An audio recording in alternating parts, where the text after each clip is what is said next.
왜 같은 결발 부부인데도 어떤 부부는 서로 물과 기름처럼 의지하며 백발까지 떨어지지 않고 살지만 어떤 부부는 서로 등을 돌리고 원수가 되어 이웃 사람처럼 지내지 않는 걸까요? 정말 인연이 맞지 않아서 만난 것이 아닐까요?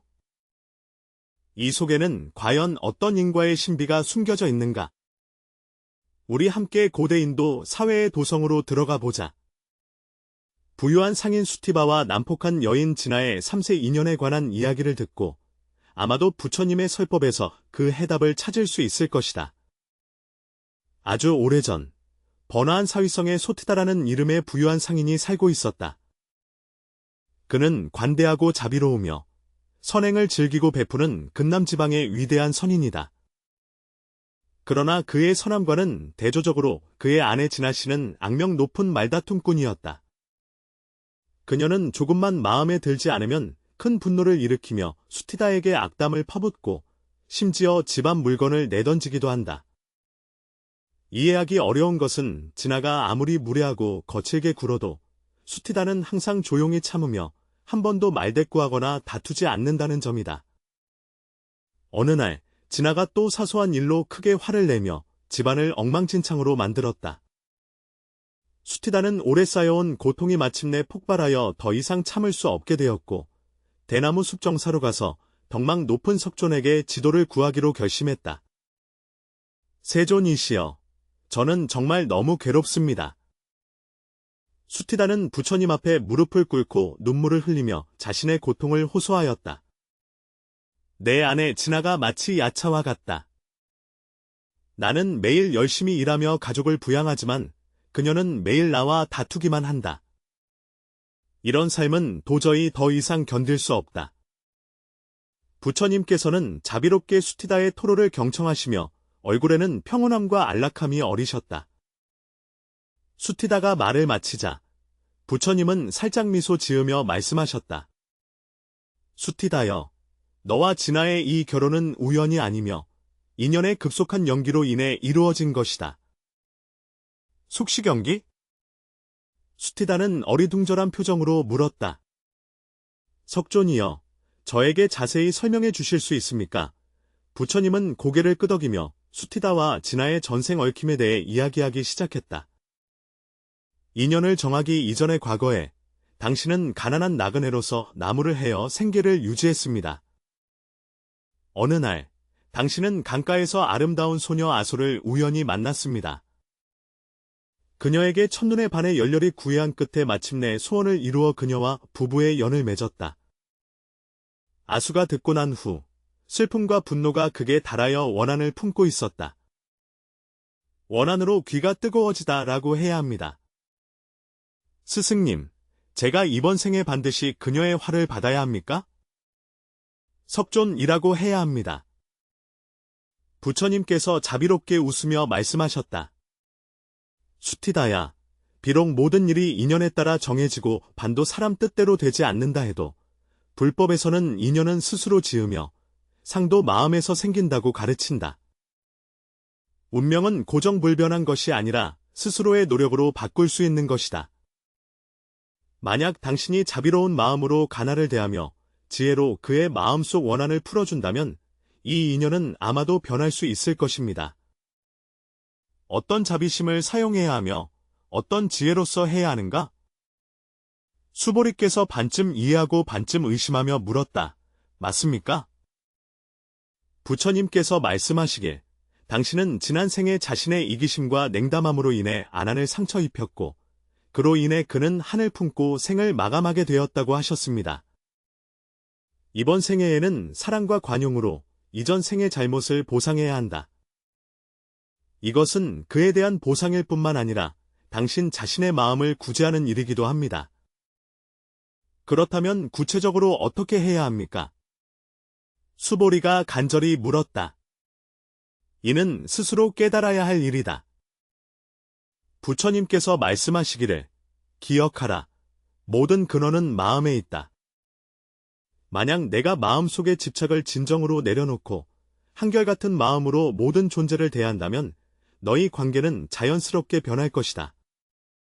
또한 인과를 굳게 믿고 모든 선악에는 반드시 그에 상응하는 보응이 있음을 깨달아 자신의 말과 행동을 절제하며 새로운 악인을 심지 않도록 해야 한다. 수보리께서 무언가를 곰곰이 생각하며 고개를 끄덕이셨다. 그리고 부처님께 공손히 예를 올리고 일어나 집으로 돌아가는 길에 올랐다. 집으로 돌아와 수보리, 수보제는 부처님께서 가르쳐 주신 방법으로 진아, 길라를 대하기 시작했다.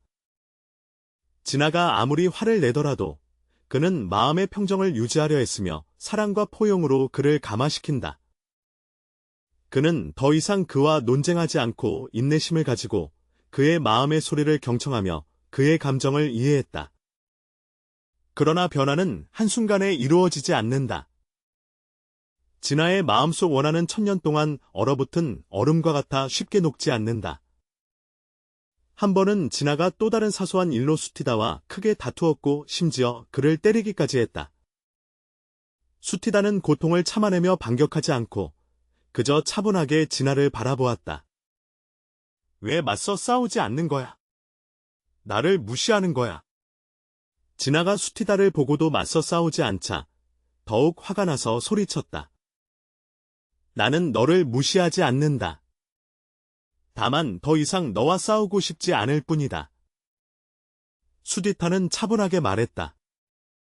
우리는 부부이니 서로 공경하고 사랑해야 하며 서로 상처 주어서는 안 된다. 다툼은 서로의 고통만 깊게 할 뿐 어떤 문제도 해결하지 못한다. 서로 존중하고 사랑하자. 너는 우리가 한 맹세를 아직 기억하니? 진아가 비웃으며 말했다. 너는 나를 평생 사랑하겠다고 했잖아. 그런데 지금은 어때?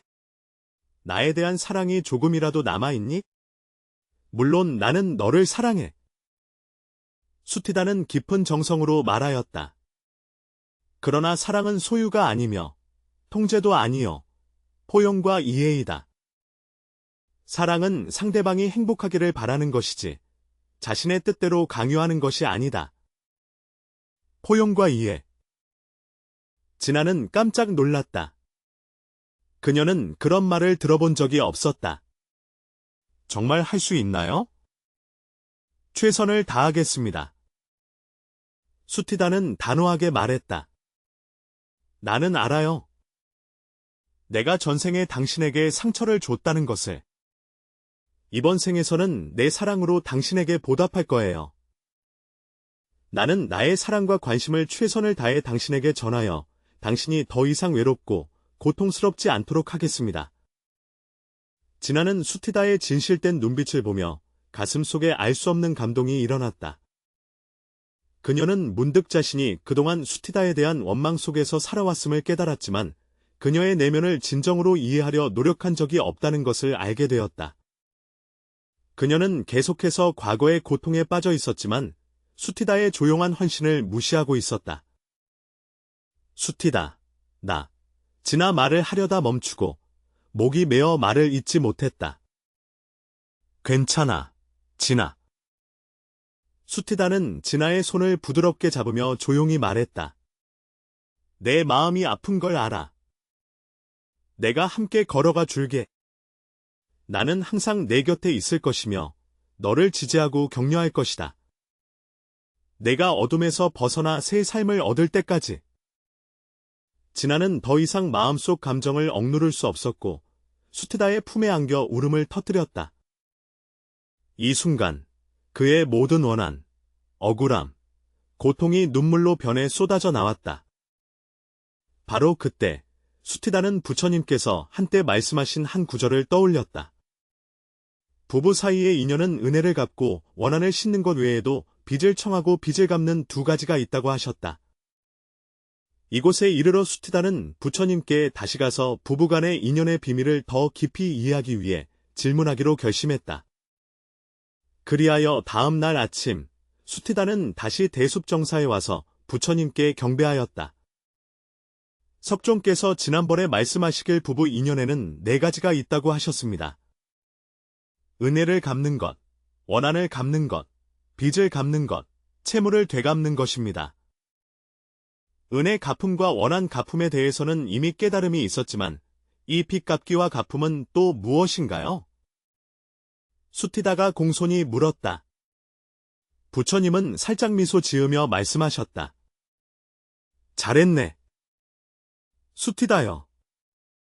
네가 이런 질문을 할 수 있다는 것은 이미 인과의 이치를 마음으로 생각하기 시작했음을 보여주네. 채무를 청구하고 갚는 것은 사실 인과의 한 형태입니다. 다만 그것은 주로 물질과 이익 측면에서 더욱 드러난다.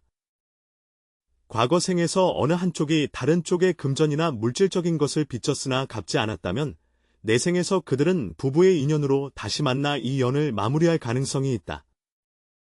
빚을 진 쪽은 이번 생에 다양한 방식으로 빚을 갚게 되며 빚을 진 쪽은 계속해서 요구하게 된다. 부처님께서 자세히 설명하시기를 그럼 한쪽이 분명히 손해를 보게 되지 않겠느냐고 하셨다. 수보리께서 의아하게 물으시기를 세속적인 관점에서 보면 그렇다고 할 수 있습니다. 부처님께서 말씀하셨다. 그러나 인과의 관점에서 보면 모든 것이 공평하다. 인연 없는 사랑도 없고 인연 없는 미움도 없다. 모든 노력과 결과에는 이유가 있으며 이번 생의 손해는 아마도 전생에 빚을 수 있고 이번 생의 이득은 아마도 전생의 보답일 수 있다. 수티다는 잠시 명상한 후 말씀하셨다. 석존이시여, 저는 이해했습니다. 그렇다면 어떻게 부부 사이에서 채무를 떠안는 것인지 아니면 채무를 갚는 것인지를 판단할 수 있습니까? 부처님께서 말씀하시기를 이것은 그들이 일상생활에서 서로 어울리는 방식을 관찰해야 한다고 하셨다. 채무를 추심하는 쪽은 보통 다소 강경한 태도를 보이며 상대를 통제하고 지배하려는 경향이 있고 물질과 돈을 중시하는 편이다. 그들은 서로에게 끊임없이 요구하지만 거의 주지 않는다. 빚을 갚는 쪽은 더 순종적이고 인내심이 강하여 상대를 위해 모든 것을 내어줄 의향이 있으며 자신이 손해를 보거나 억울함을 당하더라도 기꺼이 받아들인다. 그들은 모든 것을 묵묵히 감내하며 오직 전생의 빚을 갚기를 바랄 뿐입니다. 그랬구나. 수보리께서 생각에 잠겨 말씀하셨다. 내 옆집에 한 부부가 살고 있는데 남편은 로마라고 부르고 아내는 시따라고 부릅니다. 나만은 하루 종일 게으름을 피우며 본분을 다하지 않고 오직 시타 혼자서 고생하며 가정을 부양했다. 시따는 남아의 생활을 돌볼 뿐만 아니라 그의 나쁜 성격도 참아야 했다. 이것이 바로 시타가 빚을 갚고 남아가 빚을 받는 것인가? 바로 그렇습니다. 부처님께서 확실히 말씀하셨다. 시다타는 전생에 남아에게 많은 빚을 졌기 때문에 이번 생에서는 그렇게 고생하며 빚을 갚고 있다고 하셨다. 그리고 라마는 전생에 시타의 채권자였을 가능성이 있으므로 이번 생에 이렇게 무례하게 요구하는 것이다. 그들은 이 인연을 어떻게 해결해야 할까요?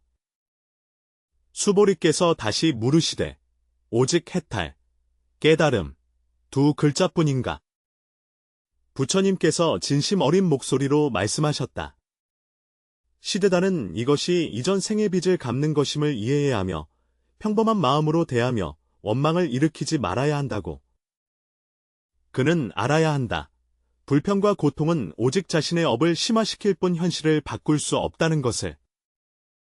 그는 긍정적인 마음가짐으로 삶에 임하며 자신의 능력을 향상시키기 위해 노력하고 조속히 빚을 갚기 위해 힘써야 한다.